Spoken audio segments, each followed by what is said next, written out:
call. Thank you, Creator, for this day, and thank you for these people, and thank you for the hearts being open and our minds being open and our community being widened. And thank you for making this possible, for all the people that are involved that helped make this possible. And thank you. Aho. Thank you.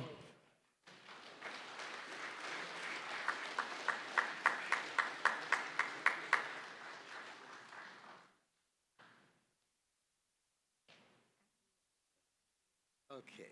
All right, so we have about 30 minutes left in our program, and I'm sure there's absolutely no doubt in my mind some folks in the audience got some questions. And so for the next, let's say about 25, 30 minutes, we'll take questions from the audience, and they can be directed to either the readers or the formerly incarcerated. And can I get the... Can everyone grab a chair? Yeah, the readers, grab a chair and come up on the stage. That way we can get, because we got to do kind of like our class shot anyways. Check. All right. All the readers, all the performers. You could leave your papers and suitcases in your seats. Somebody help Jim out with his suitcase.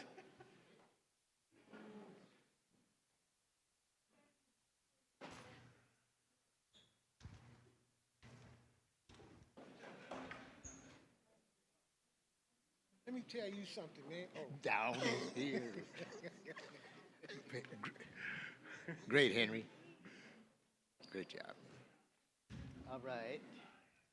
Now, Zoe, do you want to? Do we have to? There's a mic. Do we have a wireless mic? Yeah. I got it right here. Oh, okay. All right. So how are we gonna do this? You want it up here? All right. So. I'm gonna run around. Yeah, you run around with the mic. Okay. Yeah. Yeah. Okay. You wanna do the mic? Help out. Get a question. But then you can't answer. Yeah, he can. He can. I'll get him. I know how to get him. You're I'll get you. I available want you for to answer a question too. I'll be there. I'll do it for you. Got everybody? Help. Whatever Thank you. happened to Jimmy Carlin? I think Jimmy Carlin left. He had to leave with his ride. So questions right there in the back. Right. Let's go to.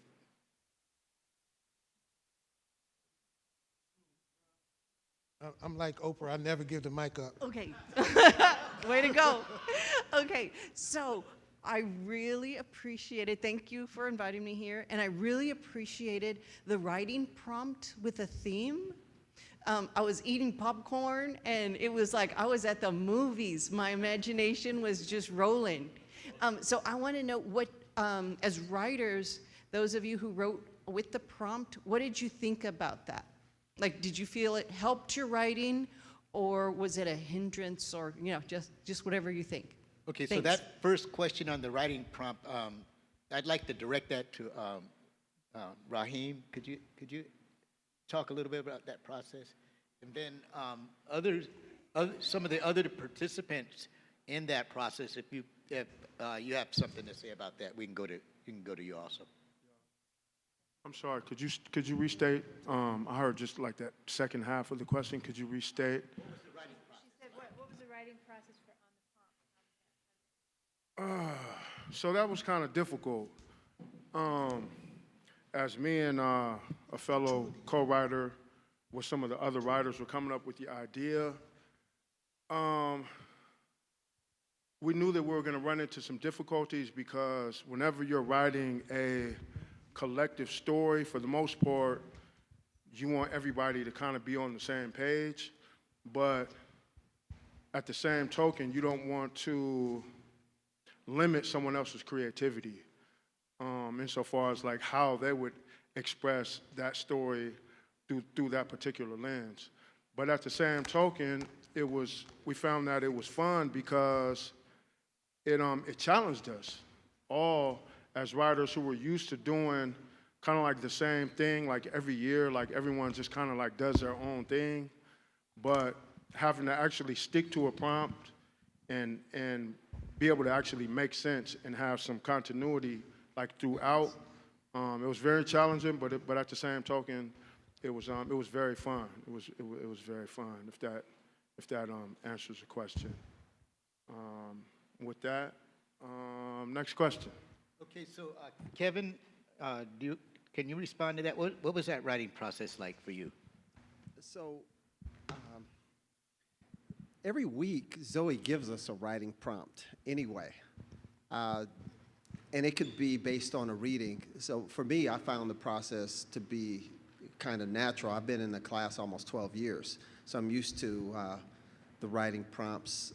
Zoe could give a prompt that says, write a scene about somebody in the cabin of an airplane. Somewhere in that scene, have a Coke spilled in the aisle. And then we all have to write about that. This one here I thought was interesting because we have never done this as a group, so it was kind of fun for me. I enjoyed it. It was a first. Pass the mic down this way. Pass it down. Keep going. Keep going. Keep going. Pass it. Pass it. Pass it. Pass it. Paul, what was that process like for you? I enjoy a challenge anyway. In my writing, in my painting, if it's not a challenge, it just doesn't feel worthwhile. It's both a strength and weakness that I have. I stand up for a challenge. It's just who I am.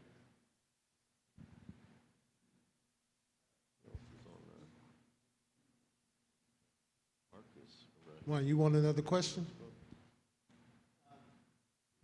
Yeah, is there another question? Yeah, okay. Hello, my name is Drew. I got a question for, it's really for everybody but Mesro, but because Mesro already does this. What do y'all do to encourage others? I understand that the program, and I know for a fact because I was in the program, I know how powerful the program is, but what do y'all do to encourage others to become writers just like y'all, so their voices can be heard from their writing? Besides Mesro. Let me see the mic. Joe, you want to answer that? Joe, Yeah. So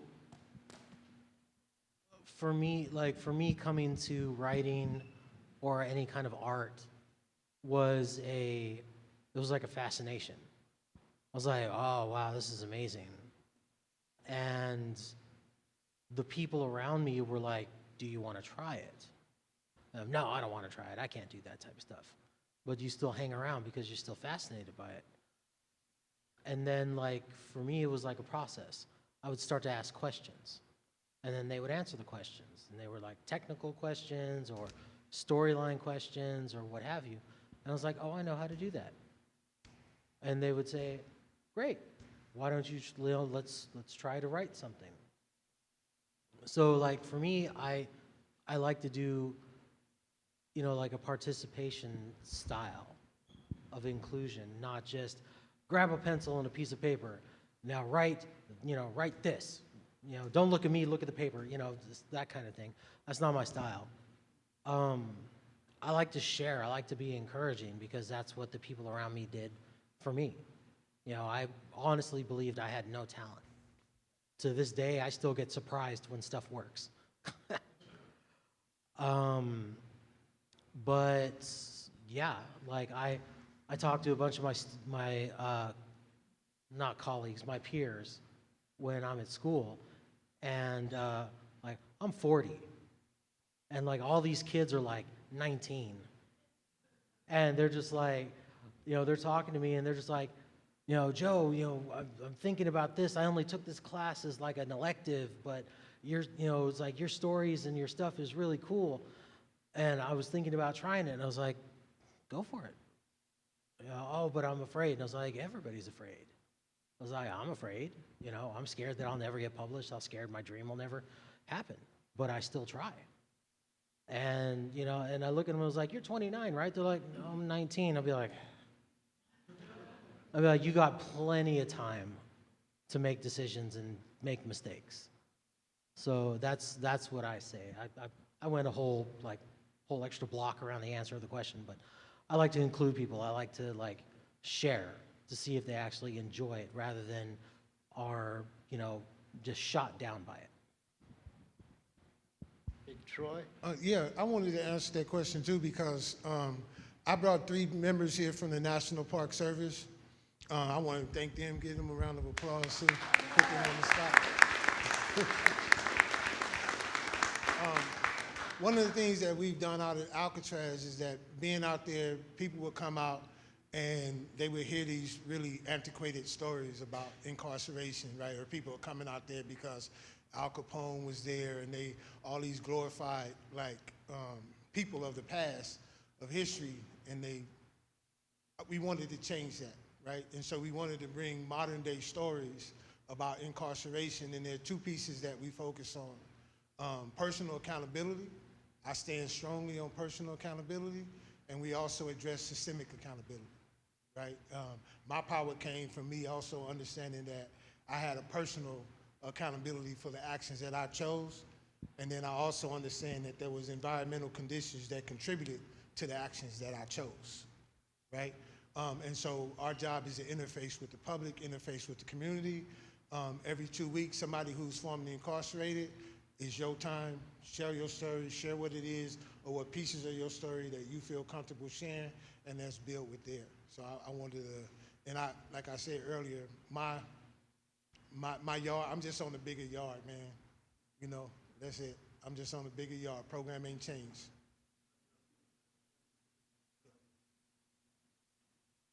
On that note, my name is Andrew Wadsworth, and I wrote a book.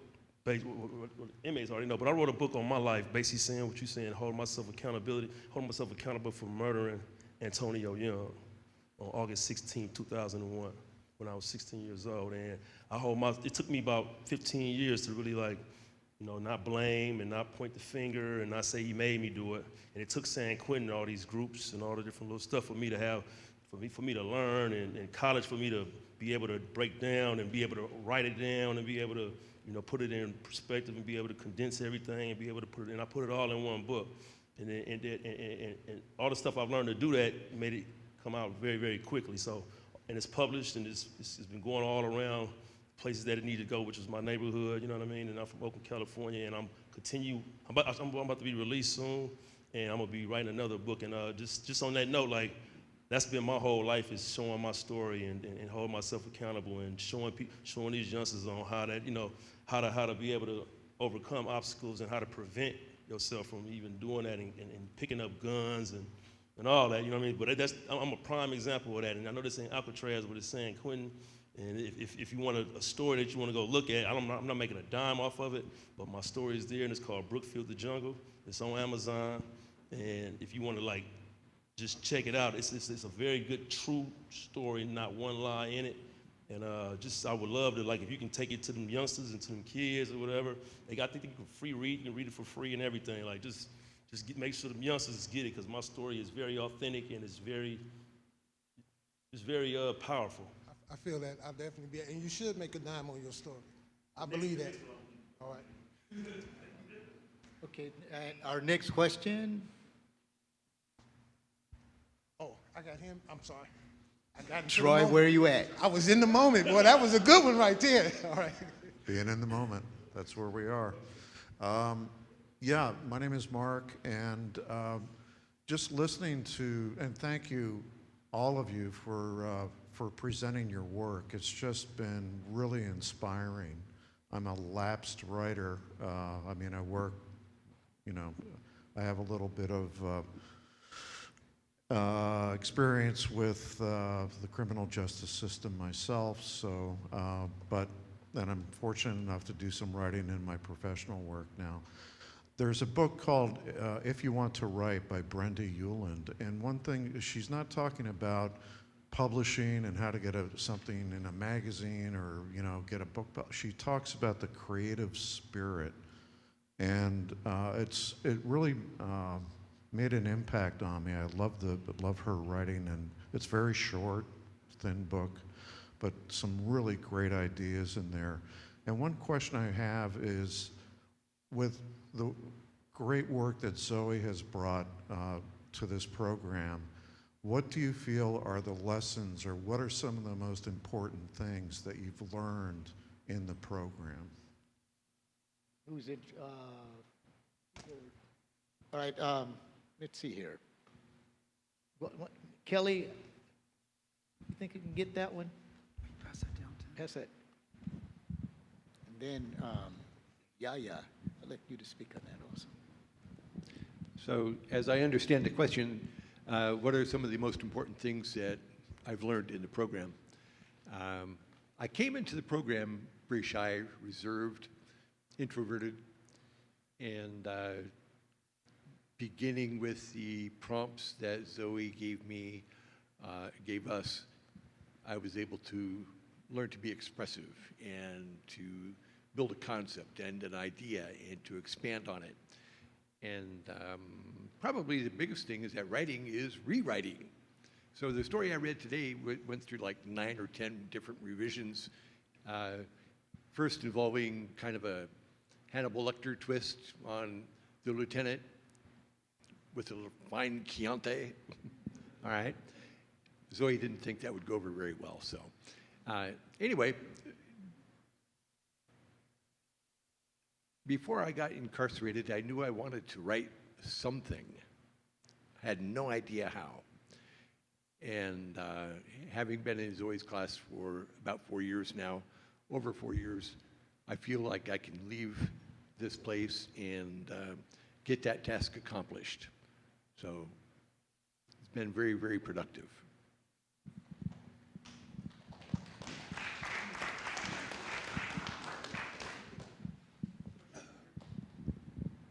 The most constructive thing for me. Hello? The most constructive thing for me was the environment that was created by the class. And that was, she didn't tolerate criticism without construction. So it was compassion, empathy, these things in that environment. It made it like a safe place to share. And it was encouragement.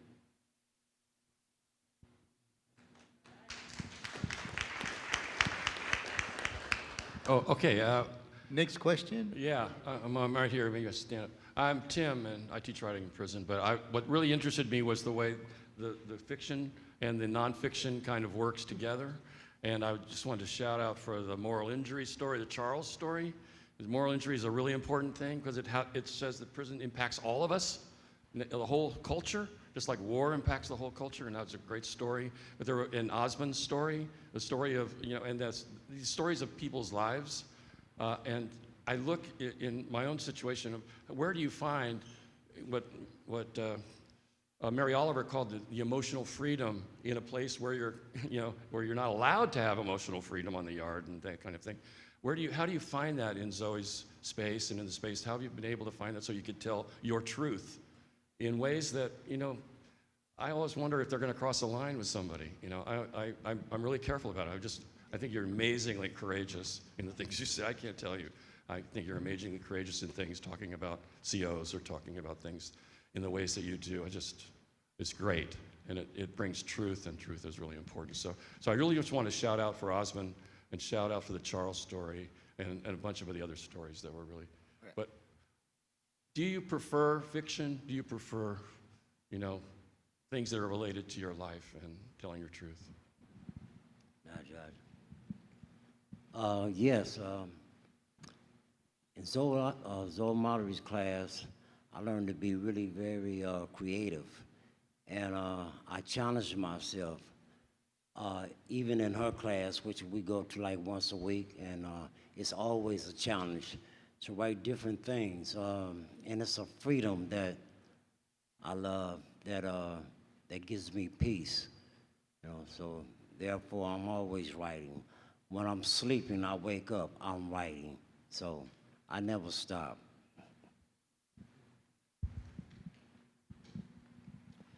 Yeah, thank you for that question. It's said that all writing is autobiographical to some extent, right, including fiction. And sometimes writing fiction kind of frees us up to really say what we want to have to say, kind of provides a cover, it's just fiction. It's also really liberating to write about nonfiction, things that have happened to us, memories, events. And that's one of the empowering things about this class, especially like some others have said, the the culture in the class, a supportive environment to help nurture our writing, but also emotionally for each other, and that helps us be brave. And one of the things that I've seen in this class and also in another workshop that I do with Juan, where we work with incarcerated people for them to write about their adverse childhood experiences, is that it is really liberating to speak that, to write about it, and to be heard. There's something really powerful when somebody finally gets to be heard and talks about maybe the most painful, traumatic things that they've been through. And it's really, something magic happens when we can be vulnerable, and then we discover that our worst fears don't come true, and that people actually hold us in a safe space. So writing in prison is very important, and truth-telling in prison is very important. So thank you.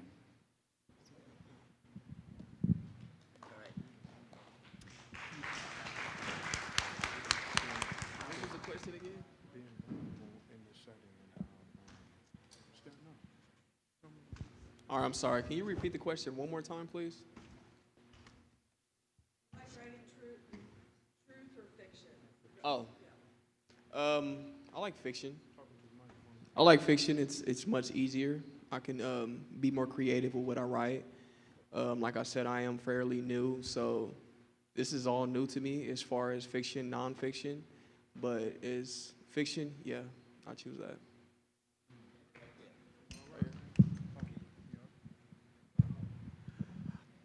There have been a few great American novels where the authors were really put under fire by fictionalizing their hometown stories, and people would, draw parallels to other existing people, and it would cause harm in their communities.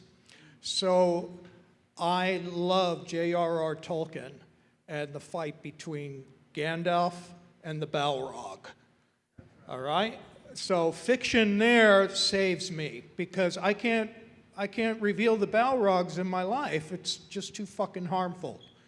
Excuse me, Father Williams. You're not here yet. But I've been in this room. I've been in this room, and yeah, I've been in therapy.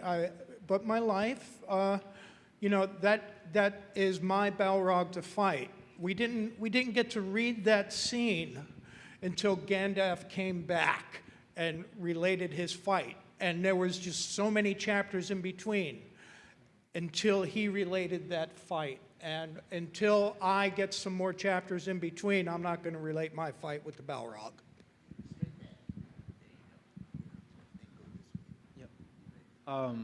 Thank you for the question about, favoring fiction or nonfiction.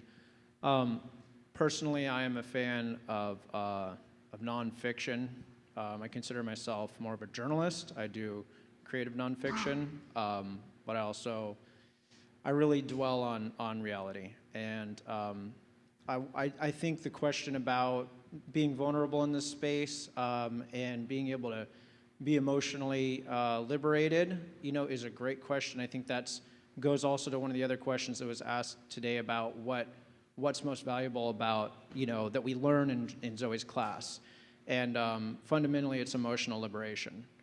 So there's also, I might add, as much as it is a journey for a lot of individuals that are incarcerated to learn to become emotionally liberated, I want to say that the carceral setting actually is a place of sometimes very intense honesty. There's actually something in the culture in here, once you're locked up, right? Like in many cases, people have lost. There's no need to to present yourself, and try to maintain social status and all these. He's like, you're here, game over. Everybody knows you messed up. And some people become very honest about who they are and how they operate. And ironically, I feel like there's something sometimes when I look at what's going on in the world, maybe there's something to learn a little bit, because people in this space, we're still able to sit down and talk with people who we disagree with passionately. I have seen men walk the yard members of the Muslim Brotherhood, and members of white supremacist organizations. Walk the yard and talk. Now, that's not most prisons, right? That's this prison. But, and these individuals have deep and philosophical conversations. So, you know, honesty, truth, nonfiction, that's my thing. And if anything, I hope that the mission for emotional liberation and you know, sane discourse and honesty, even amongst people who disagree with each other, you know, it can be something that we take out of here and to the world out there. And I hope maybe that's something you guys take with you today. All right, I'm going to take one more question from Tammy.